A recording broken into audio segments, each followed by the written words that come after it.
ಎಲ್ರಿಗೂ ನಮಸ್ಕಾರ. ನಮ್ಮ ಪ್ರತಿದಿನದ ಬದುಕಿನಲ್ಲಿ ನಾವು ಮಾಡೋ ಶಾಪಿಂಗಿಂದ ಹಿಡಿದು ನಮ್ಮ ಸಂಬಳದ ಲೆಕ್ಕದವರೆಗೂ ಎಲ್ಲ ಕಡೆ ಗಣಿತ ಅಡಗಿದೆ. ಬನ್ನಿ, ಇಂದು ಆ ಗಣಿತದ ಒಂದು ತುಂಬಾನೇ ಮುಖ್ಯವಾದ ಭಾಗ ಅಂದ್ರೆ ಶೇಕಡಾವಾರು ಅಥವಾ ಪರ್ಸೆಂಟೇಜ್ನ ಮ್ಯಾಜಿಕ್ ಏನು ಅಂತ ಒಂದು ಸಿಂಪಲ್ ಪ್ರಶ್ನೆ ಮೂಲಕ ಅರ್ಥ ಮಾಡ್ಕೊಳ್ಳೋಣ. ಇಲ್ಲಿ ನೋಡಿ, ಅನಿತಾ 320 ಮಾರ್ಕ್ಸ್ ತಗೊಂಡಿದ್ದಾಳೆ, ರೀಟಾ 300. ಹಾಗಾದ್ರೆ ಅನಿತಾನೇ ಬೆಸ್ಟ್ ಅಂತ ಹೇಳ್ಬಿಡ್ಬೋದಾ? ಅಷ್ಟು ಸುಲಭ ಇಲ್ಲ.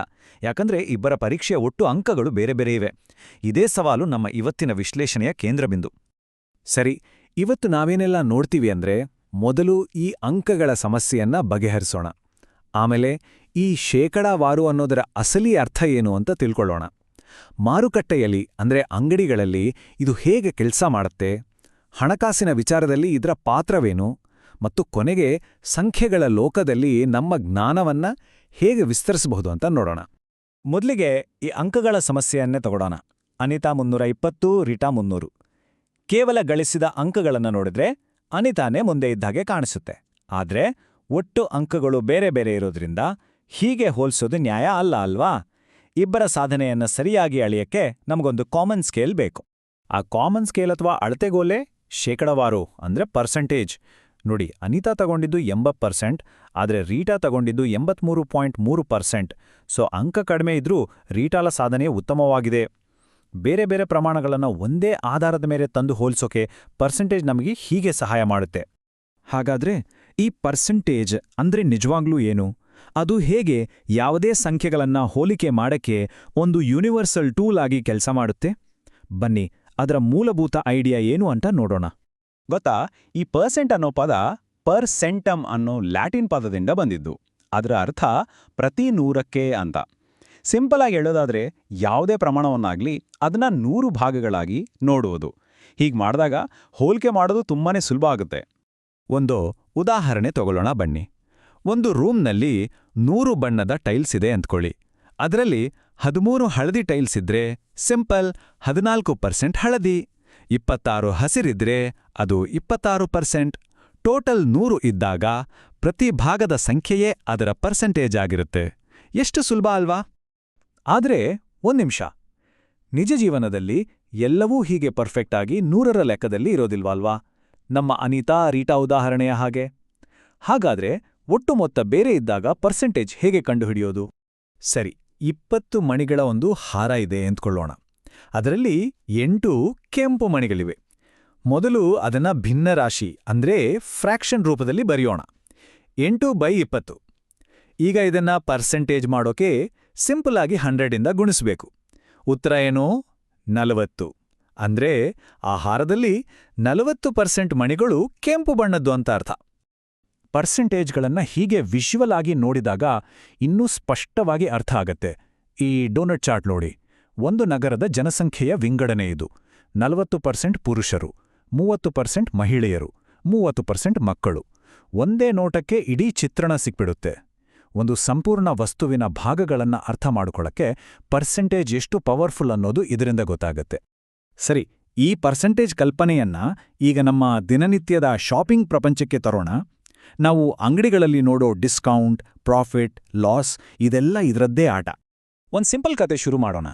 ಒಬ್ರು ಒಂದು ಆಟಿಕೆನ 72 ರೂಪಾಯಿಗೆ ಖರೀದಿ ಮಾಡಿ ಅದನ್ನ 80 ರೂಪಾಯಿಗೆ ಮಾರುತ್ತಾರೆ. ಹಾಗಾದ್ರೆ ಈ ವ್ಯಾಪಾರದಲ್ಲಿ ಲಾಭವಾಯ್ತಾ ನಷ್ಟವಾಯ್ತಾ? ಎಷ್ಟು? ನೀವೇ ಹೇಳಿ. ಉತ್ತರ ಸ್ಪಷ್ಟ, 8 ರೂಪಾಯಿ ಲಾಭ. ಆದ್ರೆ ಈ 8 ರೂಪಾಯಿ ಲಾಭದ ನಿಜವಾದ ಮೌಲ್ಯ ಏನು ಅನ್ನೋದೇ ಇಲ್ಲಿನ ಕುತೂಹಲ. ಹೌದು, ಲಾಭ 8 ರೂಪಾಯಿ. ಆದ್ರೆ ಈ 8 ರೂಪಾಯಿ ಅನ್ನೋ ಸಂಖ್ಯೆ ಒಂದೇ ನಮಗೆ ಪೂರ್ತಿ ಕತೆ ಹೇಳಲ್ಲ. ಇದು ಒಳ್ಳೆ ಲಾಭನಾ ಅಥವಾ ಸಾಧಾರಣ ಲಾಭನಾ? ಇದನ್ನ ತಿಳಿಯೋಕೆ ನಮಗೆ ಸಂದರ್ಭ ಬೇಕು. ಇಲ್ಲೊಂದು ತುಂಬಾನೇ ಇಂಪಾರ್ಟೆಂಟ್ ಪಾಯಿಂಟ್ ಇದೆ. ಲಾಭದ ಶೇಕಡಾವಾರನ್ನು ಯಾವಾಗ್ಲೂ ಕೊಂಡ ಬೆಲೆ ಅಂದ್ರೆ ಕಾಸ್ಟ್ ಪ್ರೈಸ್ ಮೇಲೆ ಲೆಕ್ಕ ಹಾಕಬೇಕು, ಮಾರಿದ ಬೆಲೆ ಮೇಲಲ್ಲ. ಸೊ ನಮ್ಮ 8 ರೂಪಾಯಿ ಲಾಭವನ್ನ 72 ರೂಪಾಯಿ ಕೊಂಡ ಬೆಲೆಯಿಂದ ಭಾಗಿಸಿ 100ರಿಂದ ಗುಣಿಸಿದರೆ ಸಿಗೋದು 11.1% ಲಾಭ. ಈಗ ನೋಡಿ, ಆ 8 ರೂಪಾಯಿಗೆ ಒಂದು ನಿಜವಾದ ಅರ್ಥ ಬಂತು. ಡಿಸ್ಕೌಂಟ್ ಬಗ್ಗೆ ಇನ್ನೊಂದು ಉದಾಹರಣೆ. ಒಂದು ಸ್ವೆಟರ್ ಮೇಲೆ 25% ಡಿಸ್ಕೌಂಟ್ ಇದೆ. ಅದರಿಂದ 200 ರೂಪಾಯಿ ಉಳಿಯುತ್ತೆ. ಹಾಗಾದ್ರೆ ಸ್ವೆಟರ್ನ ಒರಿಜಿನಲ್ ರೇಟ್ ಎಷ್ಟು? ಇದನ್ನ 2 ರೀತಿ ಕಂಡುಹಿಡಿಬಹುದು. ಮೋಹನ್ನ ಆಲ್ಜಿಬ್ರಾ ಮೆಥಡ್ ಅಥವಾ ಅಬ್ದುಲ್ನ ಯೂನಿಟರಿ ಮೆಥಡ್. ದಾರಿ ಬೇರೆ ಇರ್ಬೋದು, ಆದ್ರೆ ಉತ್ತರ ಮಾತ್ರ ಒಂದೇ, 800 ರೂಪಾಯಿ. ಪರ್ಸೆಂಟೇಜು ಬರೀ ಶಾಪಿಂಗಿಗೆ ಸೀಮಿತವಾಗಿಲ್ಲ. ನಮ್ಮ ಹಣಕಾಸಿನ ವಿಷಯಗಳಾದ ಉಳಿತಾಯ ಮತ್ತು ಸಾಲಗಳ ಮೇಲೆ ಇದು ಹೇಗೆ ಪ್ರಭಾವ ಬೀರುತ್ತೆ ಅಂತ ನೋಡೋಣ ಬನ್ನಿ. ನಾವು ಬ್ಯಾಂಕ್ನಲ್ಲಿ ಬಡ್ಡಿ ಅಥವಾ ಇಂಟ್ರೆಸ್ಟ್ ಅಂತ ಕೇಳ್ತೀವಲ್ವಾ?